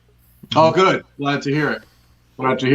Yeah. Yeah. No, I talked to him maybe 2 or 3 weeks ago because we've got some gigs on the calendar, and we're throwing some text messages around, and I didn't hear anything from him, and I got a little concerned, and I was like, "Oh, what's up, Teddy?" And he said, had a shitload going on. He had like carpal tunnel surgery, then he had a heart valve thing. Right. He was over, I guess, a couple of weeks ago, and he's definitely on the mend and was good. Yeah, he looked good. And he was sounding great. He always sounds great. Good. Oh, God. Just Glad to hear that. The first 2 notes that guy plays on any fucking song, it's like the whole thing just got elevated. He's really good. Good stuff. Hey, there we go. There goes the neighborhood. Oh, God. There goes the neighborhood. Oh, God. Were you guys talking about Teddy? What happened? Yeah. He had some hand shit. He had an injury. He fell and he had like carpal tunnel surgery, and then he had a heart valve thing. But he was at my house 2 weeks ago, and he'll be here tomorrow. He's on the mend. He's in good spirits. He's on the mend. Yeah, he's cool. I used to hang out with Teddy, and I've played with him a couple of times, and hadn't heard from him in a while, but he's better. doing fine. Good. He lives like 2 minutes from me, so he comes over quickly. We were just talking about busking. Did you catch any of that, Sherry? No. I talked about you, me, and Dave Hirsch wearing lederhosen going out in the New York subway playing Britney Spears tunes. Yeah, as polkas. Yes. Well, Sherry, I'll bring the harp. Yes. Let's do it. Oops, I did it again. How many more registrations do we need before we get kicked out of Central Park? Where are we going? Yeah, well, we're going to get the licenses. Actually, you know what we'll do? We'll go up to Harvard Square. We'll do it with Will Baird. Will be like mentor us into Harvard Square. Nice. That's right. Yeah, I can fend the police off. Well, Will's already got like that vest going. He could be like a madrigal. We just gotta get him a lute instead of a guitar. No, a lute, not a flute. Oh, no, aloof. Yeah, I thought you meant a lute, like Lute, right? Aloof. Right. I don't know how to play a lute. Are you calling him a liar? Oh, a lute is go. it's liar, not yeah. Never mind. What are you calling it? I don't want to gesture anymore. After where we were earlier, I'm going to take us somewhere bad again. I always take us down the wrong road. No. There was a fork in the road, and I took the wrong one. Blindly, Will. But anyway. Take us down the wrong road. Don't say anything bad, because Sherry's dad is watching the show from Paradise, Pennsylvania. Hi, Mr. Dobrin. Yeah, he's watching the show from Paradise, Pennsylvania. What's up, Dad? I didn't know. Wait, is Paradise, Pennsylvania Amish country? Is he down there? Yeah. He goes they go like several times a year. That's that whole area of the country in Pennsylvania where you drive past all these towns that have these like beautiful names, Yeah. Angels, Angelville, and Yeah, Pennsylvania actually has very cool names of towns. Yeah, just weird, cool names. Of course. Blue ball. Lackawaxen. Lackawaxen. I'm right by Lackawaxen, exactly. I was thinking more of like Holy Angel or something like that. I mean, that was what I noticed, but then again, I was coming back from a long gig. So. Not bird in hand. Yeah. But I just remember getting choked up driving by these signs, going, "Oh, that's beautiful." It's like, well, you really don't handle these road trips well. No, not well at all. So, Steve, are you going to do a couple songs for us? Steve. Why, sure I will. I just happen to have this piano right here. Very cool. Make yourself louder. Yeah, tilt the camera down if you can. I want to see the piano a little bit. One of these. Oh, let's see. Wait a minute. What can I do here? Can you tilt it? It's going to go, wah! Yeah, this thing's going to like flip and fly here. Hold on a minute. Oh, no! Oh, my God. We got the eyeball. Don't touch anything. Don't touch it. Is that any better? Yeah. No. Yeah. No difference. Can you at least hear it? Yeah. Go for it.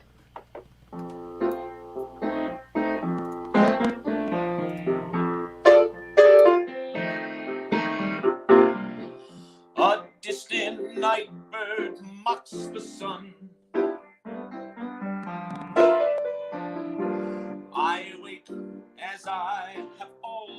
is done. Two freshly scented sycamore and cold bare feet on hardwood floor. My steaming coffee warms my face. I'm disappointed in the taste, but there's a peace the early brings. The morning world of growing things.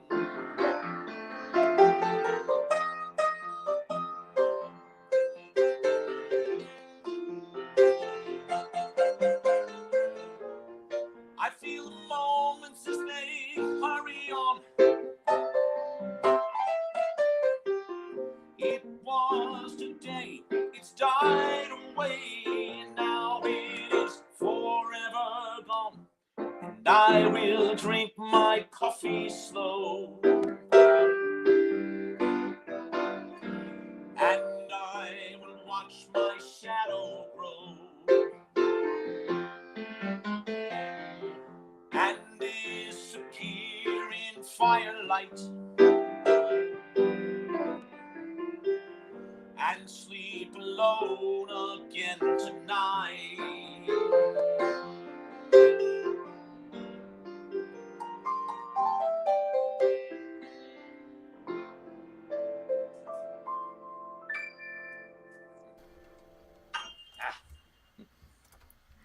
Yes. Very nice. Very nice. My favorite Monkey song, that one. I always liked that one. That's what it was. I knew I had heard it. I couldn't remember who did it. That was very cool. Yeah, I'm surprised because I had all like the Monkey albums and stuff when I was a kid. I don't remember hearing that song, but it's great. Not too many people do. It's called Early Morning Blues and Green. So you play it and you say, anybody tell me what Monkey song this is, and everybody Googles it, and nobody gets the name because it's never said in there. Nice. Always loved that. Always loved that sounds great. Yeah, that's really that cool. That was great. It was beautiful. I love your piano playing is wonderful. Yeah. Hey Steve, I might have missed it, but what's the background behind your name? What's the what? Oh, Allison Music Company? Yeah.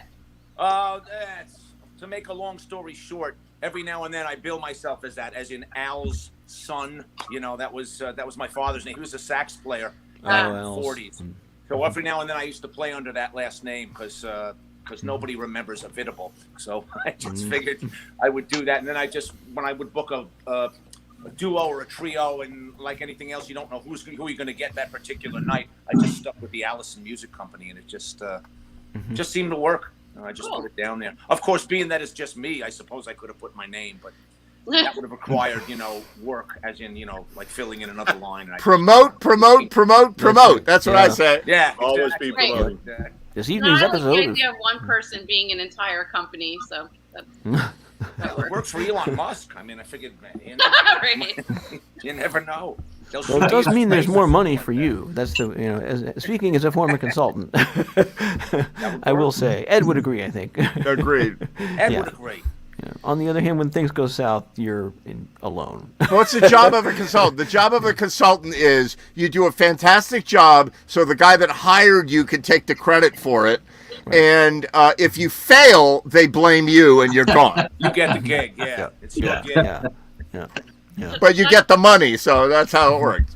Should I call my dad and see if he answers? Should we do that? Call him? Yeah, what is he at the buffet? What's the name of that buffet that you go to down there? Oh, Miller's. Miller's. Well, I don't know. He's commenting on Facebook right now, so he's probably. I'm gonna call him. This is fun. If you go down there, put him on the speakerphone. Get him on the air. Well, is he gonna pick up? What's he doing in Amish country? That's what I want to know. That's right. Yeah, getting a ride on a horse carriage. Oh, hang on. Yeah. You're on Jam TV. Hang on. Yeah, wait, I don't know if they can hear you. Hello and welcome to Jam TV. Can you hear them? Yeah. Say hi. Hi, I'm sitting here in my chair in Pennsylvania. Very nice. Beautiful. Watching you guys. Fantastic. There we go. Caller, don't turn off your radio. I'm surprised that this is like how fun your vacation becomes, that you're watching Jam TV. Yeah, Jam TV. Amish country goes to sleep at sundown, okay? So we're big in Amish country, yeah. Before the sun goes down. Gotta play some instrument, you know? Yeah. And then you get the truck back and the wife back. Where? Can you guys hear him? Yeah, we hear him enough, that's for sure. Yeah. All right. All right, Dad, have fun. We just wanted to call you live from Jam TV. Live from Jam TV. Studios in Orlando, Florida. Oh, my God. So, Steve, do another song for us. Yeah. Oh, wait. My dad. Watching you from Thailand. I won't touch the camera. From I won't Thailand. touching anything other than the piano. That's it. Yeah, Thailand. He's watching the show. He knows what's going on. You got to get with it, Sherry. Yeah, we've had a few Yeah. Asians. He We've had a few probably Asian watches it stories. more than I do. All right, bye, Dad. A side of your father's life you didn't want to know about. Go for it, Steve. You got it.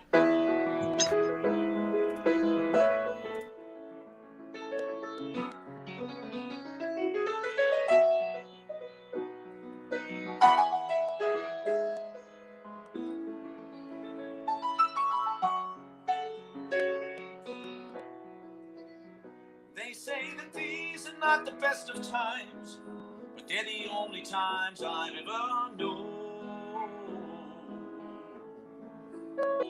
And I believe there is a time for meditation in cathedrals of our own. Now I have seen that sad surrender in my lover's eyes. I can only stand apart and sympathize, for we are always what our situations hands us. It's either sadness or euphoria.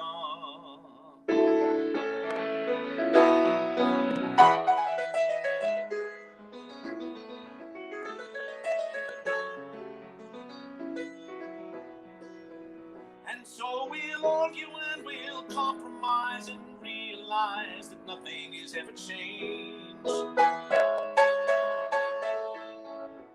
For our mutual experience, our separate conclusions are the same. How thoughtlessly we dissipate our energies.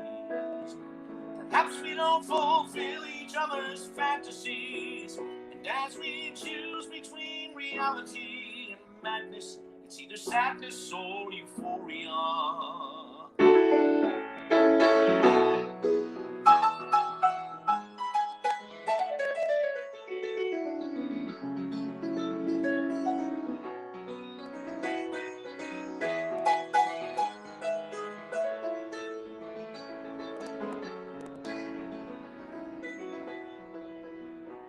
How thoughtlessly we dissipate our energies. Perhaps we don't fulfill each other's fantasies. And as we stand upon the ledges of our lives with our respective similarities, it's either sadness or euphoria.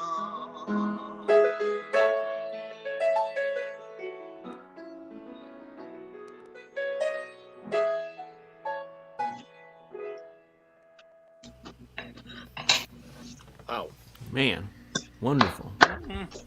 Steve, that was really good. Yeah, I That was love the really way you good. play Thank you piano. It's just gorgeous. That was really well done. Yeah. Wow.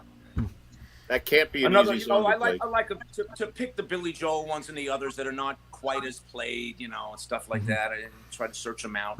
I was gonna. Bill actually had turned me on to the Jackson Brown thing. I was gonna try a few of those, but I couldn't think of anything off the top of my head to play except maybe Fountain of Sorrow. But you know, Then we'd be here for the next 20 minutes or something. That's right. Trying to figure out. That's okay. We're good. We got nothing going on. Yeah, that's right. None of us are going anywhere. You know what's amazing? It's like there was like a lull with GMTV. People are like, COVID is over, and we're gonna go out. And then they're like, yeah, we're gonna stay home. Never mind. There's nothing out there anywhere. There's nothing out there. Yeah, we can go out, but now we don't want to go out. We want to stay home.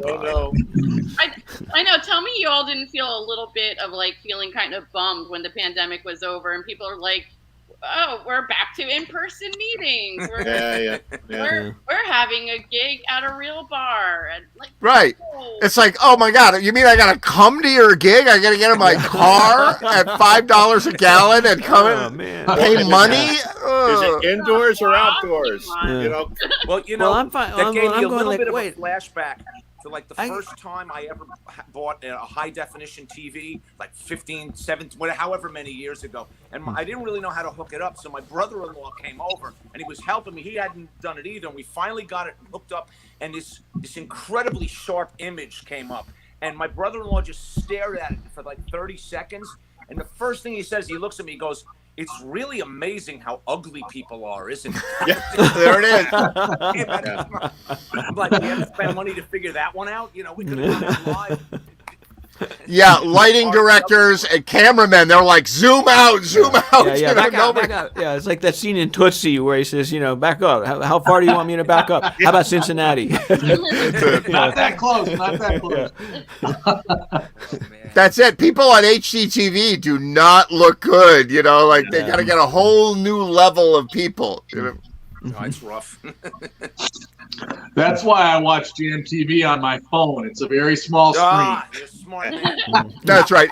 Ed Train, he's a quarter inch. Yeah, that's all you can take. Don't put your contacts in. Don't wear your glasses. Don't bother. I can see the shirt. That's all I. Low res, no dithering. Yeah. Dithering. There we go. Stop your dithering, damn it. Stop your dithering on GMTV. Damn it. Henry likes to watch GMTV. Henry, yeah, exactly. Any of us.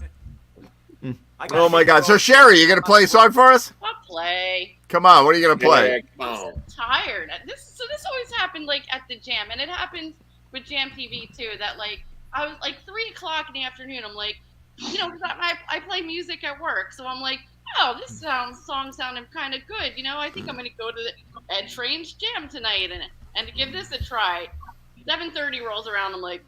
You're like, nothing sounds good now. I don't want to do it. That's right. It doesn't sound so good anymore. I gotta get in my car and I gotta go and pay money. Oh, fuck it, I'm not doing it anymore.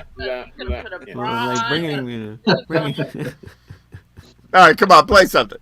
Oh, I think anyway, my niece is trying to watch Jam TV too with my dad, so we can now keep this as a family show because we have an 11-year. Everyone say hi to Leah. She wants to know if we can see her. Hi, Leah. Hello, Leah. Hi, Leah. How old is Leah? Leah's 11, and she's watching with my dad right now. So. Oh, cool. Good for her. All right. Good for her. God, I should play something that she knows, but I don't think she knows. Anyway, sorry, Leah. I got to think of a song that you would actually know. Hey, at least somebody's got fans on GMTV. That's awesome. Yeah. 2. The Dobrins are big fans. Tell me, do you think it would be alright if I can just crash here tonight? You see, I'm in no shape for driving. Anyway, I've got no place to go. Can't you see it might not be that bad? You were the best I ever had. If I hadn't blown the whole thing years ago, I might not be alone. Tomorrow we can drive around this town and let the cops chase us around. Can't you see the bus that might be found to take its place? I cannot play tonight, I'm sorry. Let me try that again. Tomorrow we can drive around this town. Let the cops chase us around. Past this comet, something might be found to take its place. Hey, jealousy. Forget it. I tried to bring out a blast from the past, and it's not working at all. Okay. We tried. No, No, hey, you had gave it. You Come your on, best, you give it up too early. I know. Yeah. I'm looking at an old list of songs that I used to play, and I'm like, oh, when have I played in a while? I butchered songs way worse than that and kept Yeah, playing. believe I me. know. Yeah, You're yeah. thinking like, okay, whatever, it's just Jam TV. No, I do this at actual jams on actual jams. I butchered them like while on the clock in a paid studio. So that's like the worst you can get. You know, on the studio it's bad. In a bar it's not bad because people are usually too drunk to notice. But that's exactly right. They're like, yeah, you rock. The band. There's something else that I haven't played. So Dave is at a rehearsal now, and he's in like 25 bands. So he always gets on my case for playing something without practicing first. I do it all the time. I'm like, I got this, and then I screwed it up. But anyway, here we go. Wait, gentlemen, ladies, I gotta beg off here for a minute. I'm being summoned. You're banging off? What? Yeah. Steve, that was great. Thank you. Yeah, Steve, good job, man. Hi, guys. Sherry.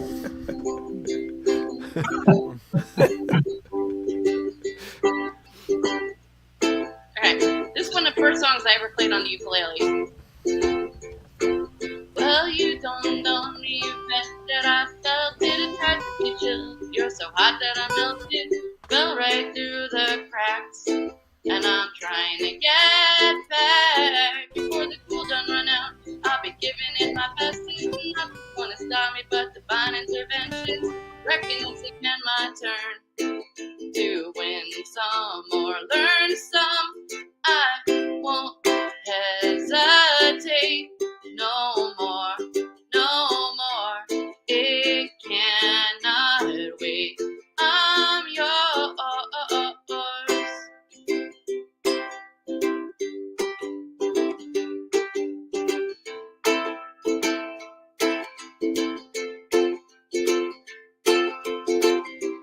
Open up your mind and see like me.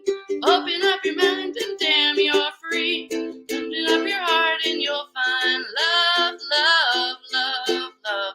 Listen to the music of the people, dance and sing. We are just one big family.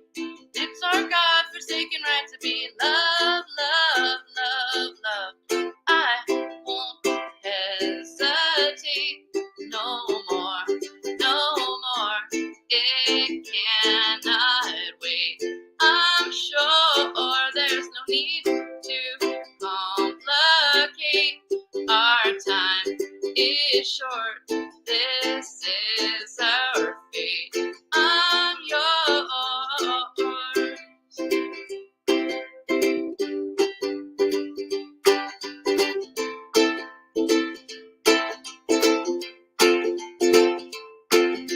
Spend so much time checking my tongue out in the mirror, and I'm bending over backwards just to try to see it clearer. And the breath has clogged up the glass. And I drew in your face and I laughed. Guess that all I'm saying is there is no better reason. Give yourself to vanity and just go with the season. It's what we aim to do. Our pain is our virtue, but I won't hesitate no more, no more. It cannot wait. I'm sure there's no need to complicate. Our time is short. It is our fate. I'm yours.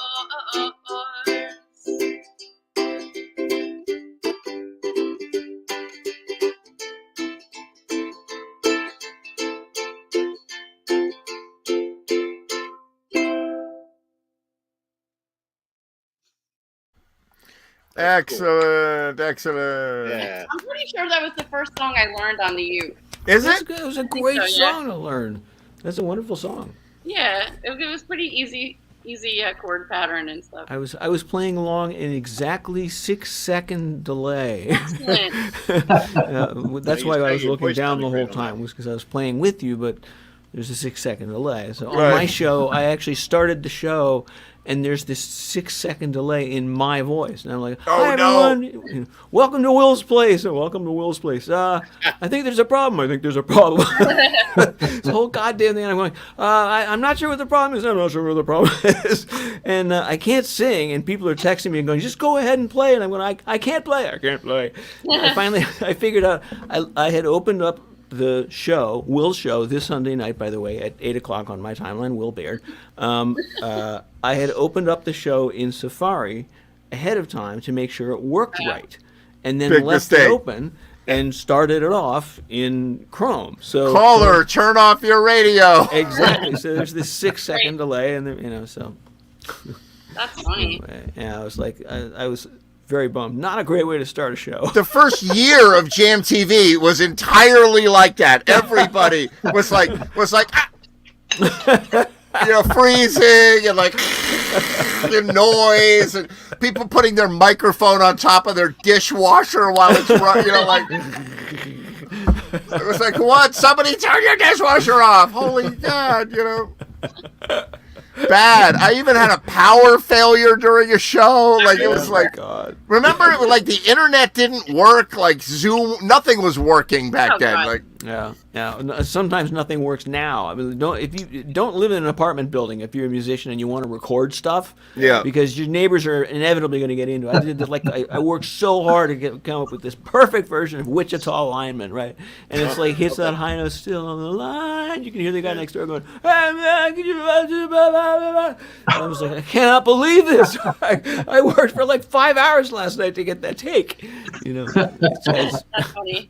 So check this out. We'll do show and tell, right? So I went and picked up this thing. You know that I'm prone to buying odd musical instruments, right? Okay. So all right, before I show you what it is, right? It's a keyboard. A lot of stuff. It's a keyboard, right? Here it is, right? I'll show it to you in a sec. So part of the problem if you're a keyboard player is that you really need two manuals. You need like a piano here and an organ here, right? So that you can play both and on a gig, right? The problem is then you got to bring stands and the ugly stand that have two keyboards and like wires everywhere to make it work. So I bought the worst organ ever made. Nice. Wow. Check this out. This is a Yamaha dual manual organ that comes in one case, right? And it's obviously not so heavy you can't lift it. Right. And it literally is the worst organ ever made. Like it sounds so bad, so bad. But you just had to have it. But it's very efficient. I can wire it into all my like modern crap. The gizmos. I can so that I can make it sound like the baddest ass Hammond organ there is. Yeah. And so that's my weekend project this week because I'm going to take it out with British Legends of Rock and play it. Like people are going to be like, and it comes with foot pedals. Like it's got like a pedal board with an expression pedal on it. Oh my God! So I got to figure out how that's all going to work. But I want keyboard player. Like every keyboard player has like a Nord, like a red keyboard, or they have like the standard junk that keyboard players have. And nobody has this. Like I'd never even heard of this, and I've heard of weird stuff. So I want musicians to go, what the fuck is he playing? That's the weirdest thing I've ever seen in my life. Got the dude in the corner. So is the top a piano? No. It's just gonna be a control unit for other stuff. Okay, but basically, you bought yourself a one giant organ. I get it. Yeah, exactly. So now, are the keys made out of plastic or resin? They're plastic. No, it's not that old. It's like early '80s because it has MIDI connection on it. You walked right into it. Really? Tell us more. Really? What are they made of?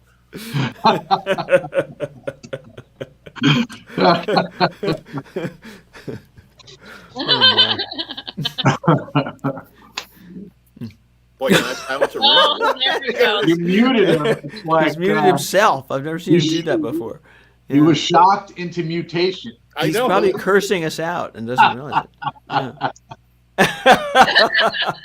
I deserve that. Yes. Randy has been himself. He's been ed deprived. He's now cannot. No one's ever been can you hear me? Maybe. We're not sure. Now you got me, right? You can hear me now. Yeah, Might I be. can hear you now. Yeah. Okay, good. I think. I unplugged my microphone. Oh my God. That sounds like my typical sound check. I'll like just run around in a panic for an hour before the show because nothing is coming in. Nothing works. Like a cable popped out. I was like, exactly. I never plugged in the fucking camera. It's like I'm like, hi Ed. Hey, good to see you. So Randy Stone, what gigs do you have coming up? You have anything on the books for like soon? Yeah, Saturday night I'll be at a place you've played at, the Gaelic American Club in Fairfield with the Rough Dogs. Great. And then I got a lot of them. I'll tell you next week. I got some after that, but yeah, I'm looking at a summer so far of over 35 gigs. So I wow, that's great. People need bass players. Subs, a bunch of bands, and bass player. I was just gonna say that. That's why Dave is like out every night this week. Yeah, there you go. He knows. Several bands. And, he knows. Yep. That's good. What about you, Lindsay? What do you have cooking musically over the next month? I got Zip. Me too. I got Zip too. I got nothing. I can't believe that. Partially my own fault because I could be out. I was talking to a couple of people. Like I have a duo. Some of you guys probably know Lee Richardson, guitar player, singer. So we've had a duo for years and years. Neither one of us is promoting it. I was talking to Eric Rabaska about getting out and doing some duo stuff. Neither one of us is promoting that. So I could be exerting a little more effort. But I don't know. I got stuff going on, and might not be music, but life is still busy. That's good. Yeah, life is busy. I don't know. It's like people say, "Oh, when I retired, I never got busier. I have no time when I retired." Right? It's like pandemic happens. Like I've never been busier than Like I got nothing going on, but I'm somehow super busy. Hey, Sherry. You see Bob? Hey, Bob. Sherry, I wanted to ask you. Remember we were gonna do that number song? Oh yeah, that's. Whatever happened with that? Anything? Because I gotta finish it. Finish it. You're being called out. I gotta finish it. That'd be fun. Now, I put down about 4 or 5 percussion tracks that I sent to Ed. Yep, I got them. Yeah, but for those of you who don't know what we're talking about, on Sesame Street, they got, I don't know who did that song, but those were some heavy, heavy cats. And they did like this fucking, it's like, 1, 2, 3, 4, 5, 6, 7, 8, 9, 10, 11, 12. It's like weird rhythms and like. I remember that. It's Pointer Sisters. Oh, the Pointer Sisters, right? They were singing on it, and but they got like some very heavy, producer on that. Who really knew what they were doing. No, I just thought. Right. Now that the thread's out of the bag, now I gotta finish that up. This sounds like the old days of our friend Mikey. Haven't explained to Mikey why we haven't sent in our tracks yet. That's it. And by the way, there's 3 gigs I have. That band, the Rocksteady Collective, will have 3 gigs over the summer at Joey C's with with Eric Rabaska, and at this point I'm not quite sure who's going to be on drums, but we're going to try to carry it on for 3 gigs this summer. Good. Cool. That's awesome. Mike. Dave, you said that you were, you sent him like 4 or 5 tracks. So I'm recording each number individually. Like I'm sending Ed a 5-second clip that goes 7, and then and that's it. No problem. I'm on it. Are you going to use the round wound strings or the flat wound strings? The keys that are made of a polymer. God. Yeah. Well, that's going to be polymer wound. Oh my God! All right, you guys. That's the end of Jam TV Show 107. Really super good to see you. Hope to see you next week for 108. And I hope you're all well and happy, and I'll see you soon. It's a lot of fun.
Bye.